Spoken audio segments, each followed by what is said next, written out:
And today we live in a world where we are in a massive financial revolution, right? We are in a situation where the blockchain and cryptography and cryptocurrency has opened up a jillion opportunities for people to make significant returns. Your portfolio is something you need to be dedicated to.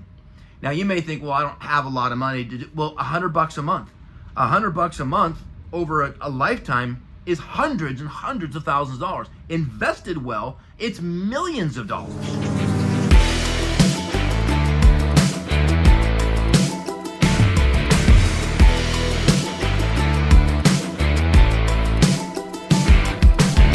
You're listening to The Man Maker Show.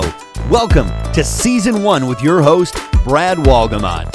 This podcast is all about becoming a better man for ourselves and the people around us.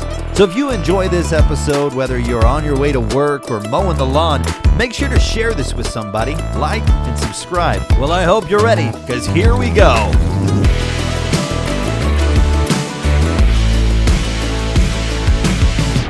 Welcome back to the Man Maker Show. Hope you're doing awesome. Bradley Walgamot coming to you once again with another episode. Hope you're doing incredible. Hope you're loving this. I'm loving it. It's great to take some stuff in my heart, share it with y'all. It does something good inside of me. I hope it's doing something good inside of you. Talk to you tonight about generating wealth, making some money. Probably people's favorite subject, right? I think it's a reality that if we're going to be a man, we got to make some money. Now, I don't think the amount of money you have makes you a better man, but I think the pursuit of creating wealth for your family creates a better man. There's a lot to it. There's a lot around it. There's a lot of things you got to work through. I'm going to do my best to kind of give it to you short and sweet, give it to you in a way that maybe you can make some adjustments in the way you work and the way you think and how you're going about things. We got to create some wealth. We want to take care of our families. I have a lot of people say things like, well, you know, money's not that important to me. And I'm like, well, then what is? And I'm not going to argue with what is. And they'll say things like my family. I say, okay, great. I totally am on board with that. How do you intend to take care of your family? If your family is most important, there's a saying, if you don't sacrifice for the ones you love end up making the sacrifice. You want to put your kids in the best education? It's going to take some money. You want to live in a safe, quality neighborhood? It's going to take some money. You want to put your family in a safe car? It's going to take some money. All right? I hear a lot of people, well, I buy a car based on gas mileage. I don't. That's the last thing I look at. Why? Because cars that get great gas mileage usually are very light. They don't have the impact ability. I want to be in a car that if I'm in an accident, I know I win. Or I'm bigger. I don't want to be in a car accident. I don't intend to be in a car accident, but it happens. And if I want my family safe, I'm going to put them in a big car that gets terrible gas mileage. It's going to take some money for the gas. It's going to take some money for a big car, right? Does it make you a better man? No, but I want to provide a better life, right? My wife is the most important human being on this planet. How am I going to show her? There's a lot of ways to show my wife my love, and I can talk about that in later episodes, but one way is to give her freedom so she doesn't have to have the stress of having to go to work. Create enough wealth that my wife doesn't have to work. She's able to be mommy, wife, provider, lover, volunteer. A lot of things she can do. She doesn't have to go out and spend 50 hours a week at a job. I don't want my wife to have to get dressed up for someone else at work. I want to get dressed up for me. That may sound weird, but I don't want her to have to leave me 50 hours a week to make money. I want to do so well. I'm not saying that she can't work. Don't get me wrong. If my wife wants to work, she can. I just found that if I offer her a trip around the world like we've been, did a round the world trip, we just kept flying. Where we go? We went east. We went to New York, and then we went into Europe, and then we went into Dubai and did the Middle East, and then we went out to Australia and Japan and Fiji and came back around, stopped in Hawaii, ended up back in Seattle. Guess what? That's expensive. I can't imagine my wife saying, you know, Brad, that sounds really great, but I'm really into my job, and I don't think I want to do a trip like that. I don't want to go stay at the Grand Wailea. You know, I'd rather be at my job. If that's the case, I might need to meet the boss because maybe there's a problem. Now, that may sound a little weird, but take it for what it's worth. I want to be the king of my house, which means I am the provider, right? I want to be a humble servant to my family. I want to give them the best opportunities in life, and the best opportunity is when I'm available. So I got to find a way to create my time. The challenge in the world today is you either have a lot of money and you have no time, because you're working and working and working, or you have lots of time and you're not working, so you don't have any money, and there's a problem. How do you have your cake and eat it too? Well, you have to have a strategy for that. And so there's three types of income, and I want to encourage you to make all three work for you to a point where you can dump one. The first way of making money is, we'll call it the active income model, and that's where you trade your time for money.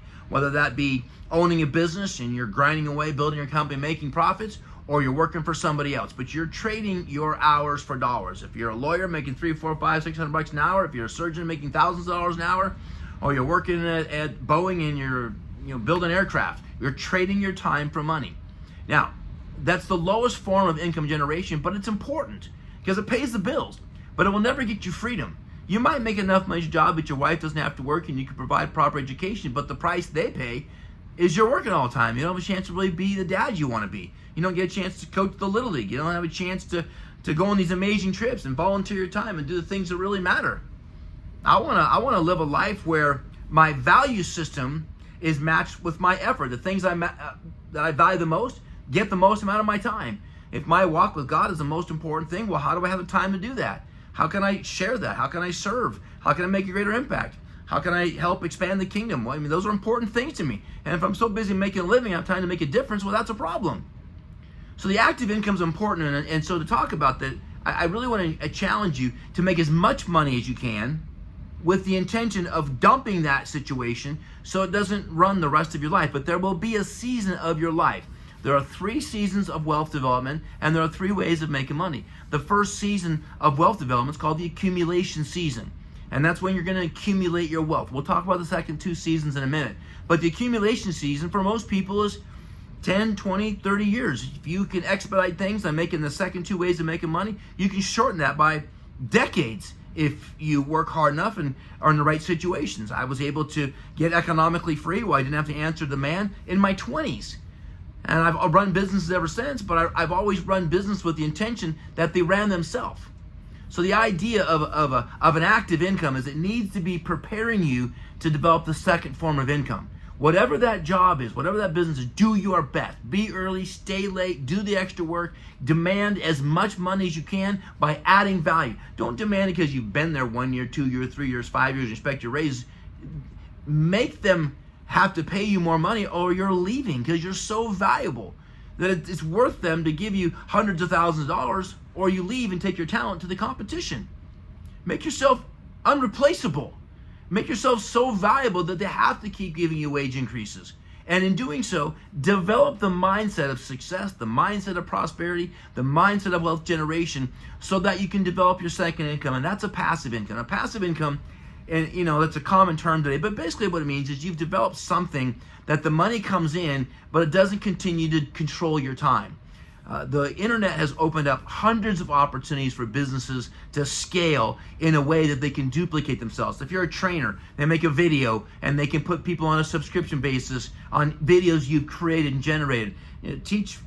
Do music lessons and scale it and sell it in a subscription basis. There's been many businesses that have shifted from an active, do something, get something, to a passive where they set something in motion, get a subscription income, and it pays again and again and again. The software industry is now called SaaS, right? Software as a service, to where instead of paying $10, $20, $50, $100,000 for a software package, you pay a monthly amount and you get a subscription model. The company has repetitive income on something they've already developed. And this is super common. You're going to see cars as a service coming soon, to where it doesn't make sense in a lot of cases to own a depreciating asset. So cars as a service, where you're going to pay X amount a month, and you can change that car every year, every 2, every 5 or 10, but you don't have to keep doing the maintenance because cars as a service is going to be a real thing. Probably be cars we don't even drive soon enough. They just show up. You just get on your app. I'm leaving at 6:15, 6:12. The car shows up, driverless, and you get in, and away you go. Cars as a service. There are so many different models. You look at what Apple's done, and they built a whole store that does billions of dollars in revenue for passive income models. You pay a subscription for your cell phone. You pay a subscription for your internet. You pay a subscription for your insurance. You pay a subscription maybe for your medical. I have a private medical provider. It's a kind of a boutique style, and I pay X amount per month, every month, whether I use it or not. But they're available 24/7. I don't need to wait in line. I can call them up and get direct access. I've paid for that. Doctoring, medical attention as a service. There's so many of them. Find something that you can scale, or a business you can build that pays you month after month, year after year for something you set in motion.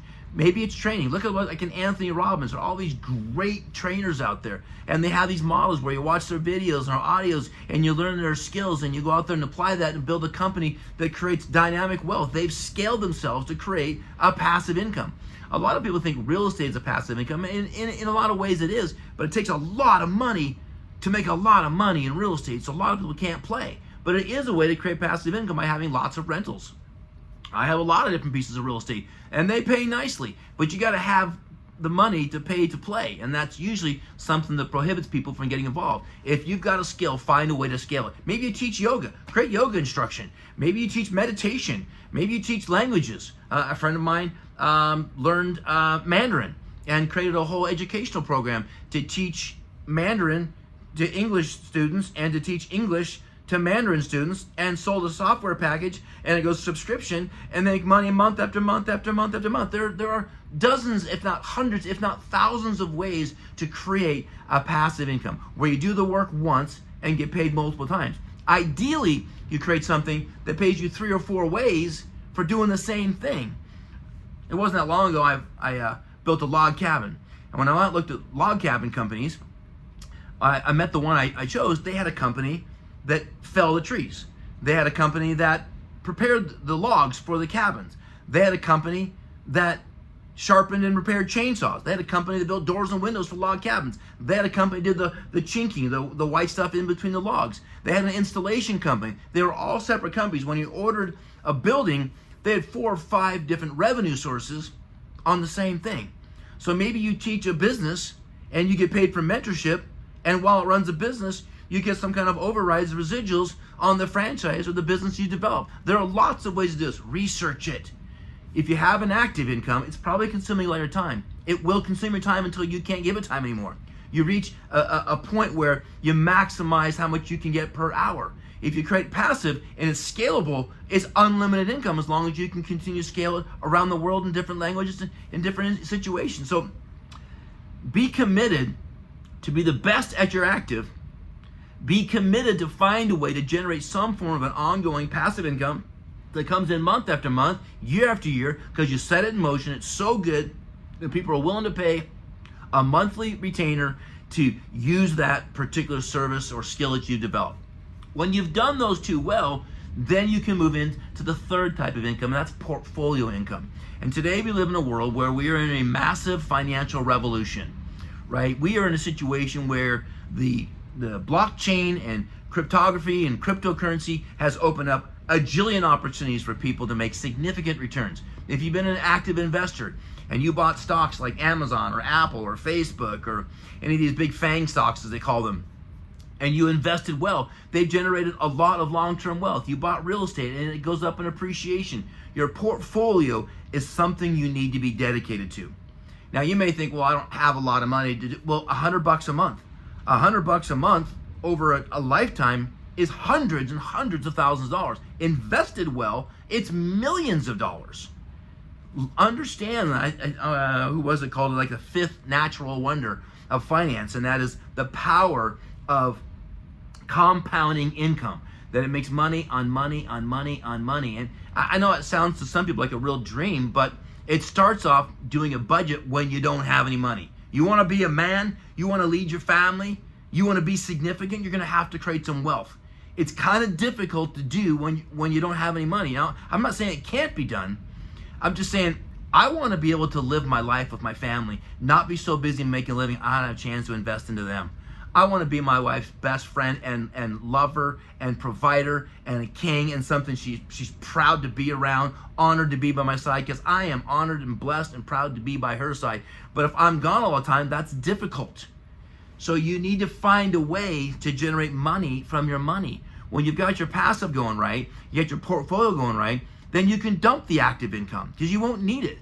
When I put 6, 7, 8 months in a row of my paycheck in the bank and never needed to touch that money, I realized I didn't need it anymore. My passive income and my portfolio income had gotten to a place where it was silly for me to continue to leave my family 50, 60, 70 hours a week in a lot of cases to keep making the money when I really didn't need it. But you got to get yourself in the place. So it's that mindset, it's that hard work, it's that determination, it's that study, it's that willing to do the hard things. It's willing to take the risk that someone may disagree with you or laugh at you or think you're silly or you'll never make it. I mean, I can be honest with you, if I had, I don't know, a couple bucks for every person that said I won't make it, I would have a lot of money, because a lot of people said I'd never make it. I didn't go to college. I'm not the sharpest tool in the shed, but I'm a hard freaking worker. And I'm willing to listen and sit at the feet of wealthy people and say, what did you do? How did you do it? Can you teach me? If not, can I learn it? Give me the right book. Give me the right school. Tell me what I need to do so I can get there. If you have that mindset, when my ship comes in, I'm going to sail on it. I'm going to go for it. Why? Because I want to be generous with my treasure. I want to be generous with my time. I want to be generous with my talent. I want to finish my life well. As we move in this first season of accumulation, it's about wealth development. The second season that we're going to move into is the preservation season. And I think this is important that you're developing this all along the way, but there are lots of instruments to help preserve your wealth. Initially you get life insurance, and you get health insurance, and you get car insurance, right? You preserve your wealth in case things go bad. Learning how to create LLCs, learning how to create a trust, learning how to create skip generation, pass-through trust, learning how to put your money in a place where it impacts generations from now because of the wealth you've generated. The preservation of your wealth. The government will take everything you've got. If you have millions when you pass, they're going to take like half. You got to find a way to protect that. So the money goes to the people you worked hard for, not the guy that has his hand in your pocket that's trying to take that money. There are lots of tools, and there are incredible professionals. I am not a financial planner. This is not financial advice. I'm here to give you a basic outline, and you got to go out and find the tools. And I'll teach them the tools a little bit later on, but it's accumulation and preservation when I'm in the active, passive, and portfolio wealth development season. Guys, you're going to have to work hard. You're going to have to sacrifice. If you don't, what's the alternative? Work hard the rest of your life. 40, 50 hours a week is hard work. You may say, oh, it's not that hard. Well, relative to 70, 80, it's not. But when you work 30, 40, 50 years, the average person only lives about 2 years post-retirement. How sad is that? The golden age of 24 months. That's ridiculous. But it's because people never took the season of accumulation seriously to get all three wealth generating tools going for you. Obviously, you got to develop budgets, and we'll talk about how to have a bucket plan to generate wealth, to save wealth, and put it in the proper way so that you have enough to pay your bills, to do some investing, to make sure your emergency go. Well, we'll talk about that later. But right now, I'm challenging you, smash it in your active income. Develop a side hustle that has a passive income model tied to it. And thirdly, learn to invest any surplus. Take 20 to 40% of your income and invest it.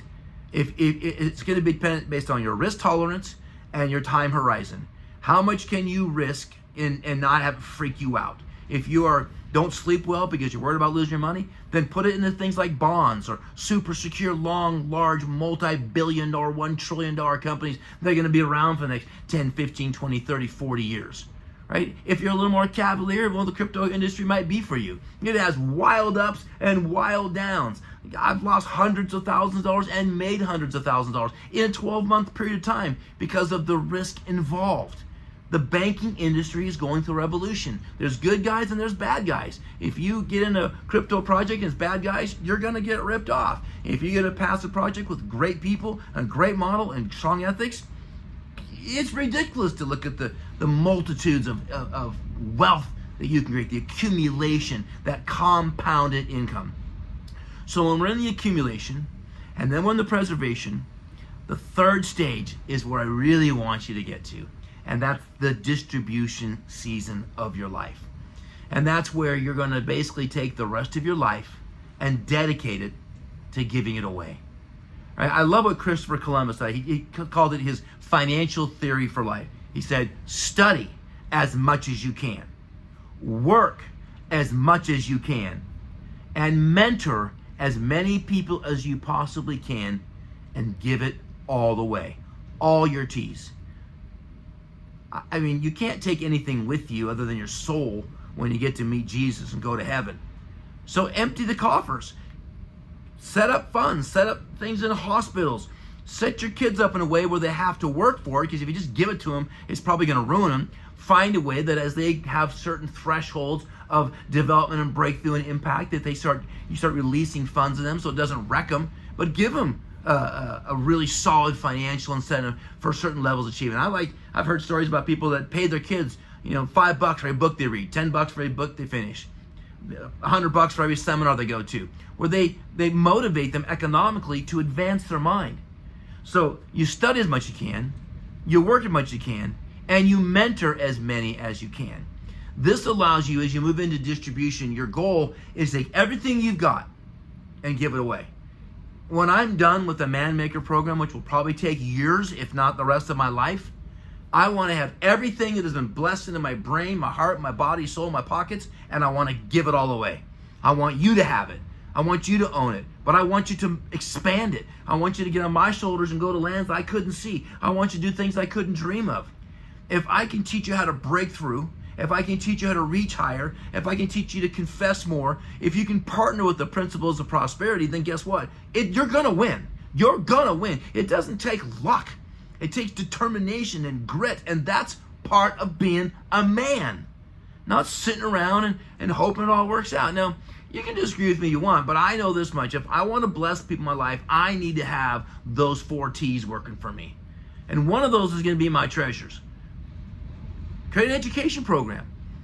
Create something where you create a scholarship fund for your mom or dad and they pass away in their name. One of the things that Pete Carroll does with all the players that play for the Seahawks, he has every one of them set up a nonprofit, whether it be building homes in Haiti, or working with kids in inner city, or supporting black universities, or working with people that have been through burn victims, or people been through cancer or post-traumatic stuff. They challenge and encourage every player to have something that they play for. There's a thing called home field advantage in the sport world. What is that? Are you playing downhill? Do you get the referees on your side? Hope not. Is the wind always blowing at your back? No, you switch sides. What is home field advantage? You're playing for the people in the stands. They mean something to you. It's your city, it's your community, it's your friend, your family, your girl. You've got this deep level of I am going to win for them. I got a greater cause than just my own achievement. I want to make an impact. And I'm going to tell you something. You want to empty the tanks?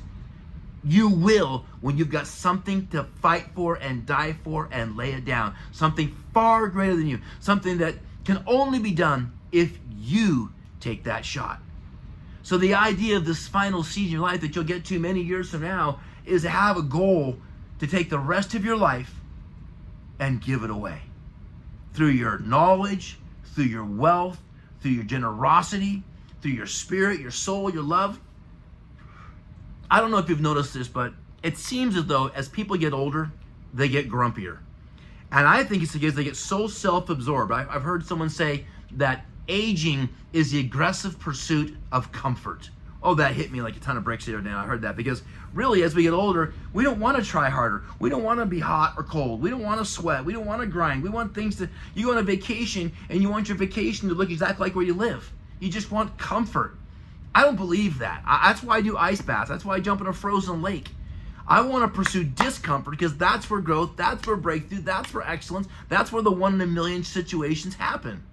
Put yourself in the position to pursue discomfort and watch your body grow. You don't put less weights in the bar, you put more weights in the bar. Do not be in this aggressive pursuit of comfort. I get it, I understand it, but you're not going to find what you're looking for. I can remember at Christmas, Easter, Thanksgiving, big family dinners. This is how it almost always went. The broke guys, and it sounds terrible to say that, but guys that weren't winning economically or in their life, dinner's over, burp, head to the TV, and watch a ball game or movie. Meanwhile, the person that made the meal, the servant of the family, is doing all the dishes, all the cleanup, and you guys are arguing who the better quarterback is. But in almost every situation I've been in, there was a wealthy family member, and I was blown away to see this. It was that man or that woman that said, ladies, sit down. I got this. I'm doing the dishes. I'm scrubbing it. I'm cleaning up. Let them all enjoy the game. You girls do what you're going to do. Whatever you want to do. It's my turn to serve. Can I challenge you? The next time you're at a family dinner, tell them to sit down and you do the dishes. You be the servant. You be the person that is going to distribute your wisdom, your wealth, your generosity, and making their life easier. Don't you dare eat that big meal and run away. Do your part. You're going to find, when I've done this, and I'm not going to lie, I don't want to. I want to watch a ball game. I want to, scratch my belly and enjoy my big meal. But every time I do the dishes, I scrub the pots and pans, I load the dishwasher, I put everything back in the refrigerator, I get so much love, right? There's so much gratitude. I mean, maybe it sounds weird, but I get thanked 1,000 times. Like, oh my gosh, that's so nice. I can't believe it. No one ever does this. I'm like, I feel like a better man because I'm serving and I'm grateful with my time to show them thank you. When I was growing up, and there was four of us in the household, and Mom would, work for a half hour, whatever, to make the meal. We'd grind it down, and as soon as we were done, boom, we're off to watch the TV. And I'd watch my mom, because she'd be the last person to sit down, because she served everybody else, and she'd eat her meal, and most time by herself. And this maybe sound a little bit self-serving, but I recognize that. And I loved to sit down with my mom and talk to her until she was done with dinner and say, okay, Mom, I'll help you do the dishes. And don't get me wrong, I wasn't a saint. But when I made those choices as I matured through life, man, did I live richly, and so will you. And this is the generosity of prosperity. This is the distribution season of your life. Distribution comes in all different ways. We talked about the 4 T's of generosity. Apply them in your life. So, how's this going to work? You got to win at your job. You got to develop something that's giving you some passive so you can dump the job. Be disciplined in your budget and put money aside so you get the portfolio going so that you can get rid of those other things that are sucking your life up so you can put your time in the things that matter the most. My God, my wife, my children, my community. If I don't have time to serve them and care for them because I'm so busy making a living, how am I really going to make a difference? I know I'd rather watch the movie, but when I'm done not watching the movie and I help them, I feel way better about myself than I would have if I sat there and watched the show. There's something about distributing your confidence, your time, living in that season after accumulation, preservation, taking care of business, protecting your assets, and then look to give it away in ways that it benefits people's lives. Active, passive, portfolio, accumulation, preservation, distribution. Put those to work over the next 5, 10, 20 years, and you are going to be blown away by not only the wealth, but the real wealth. The real wealth. The happy spirit, the happy soul, the great marriages, the great friends, the internal confidence. You want to avoid aging? Learn to serve. Learn to be generous. Learn to be happy. Learn to be kind. Don't get stuck in your ways. Don't be a grumpy old man. Don't just be a taker, be a server, be a giver. It'll keep you young. It's the fountain of youth when you've learned to use your life, use your wealth to serve others. Does that make sense? I hope it sounds fun, because it is. But I'm telling you, the feedback, the return, the law of reciprocity, the sowing and reaping, the benefits that come to you far outweigh the price you had to pay. I want to see you get wealthy. I want to see you get free. I want to see you stay healthy so that you can impact people for the rest of your life, and that the message of your life, right, is something that echoes into eternity. What we do in this life is what people will talk about in the future. Not the cars you had, not the house you lived in, but the lives that you impacted. We won't talk about your car or your home or your clothing. We will talk about how you lived. And that's what a man is. You want to be a man? Attack it. Understand those fundamentals. Put them to work for you. And I can't wait to hear your story. I may only hear it in heaven, but hope that I hear it here. All right, guys? Man Maker out. Let's go. God bless you. See you soon.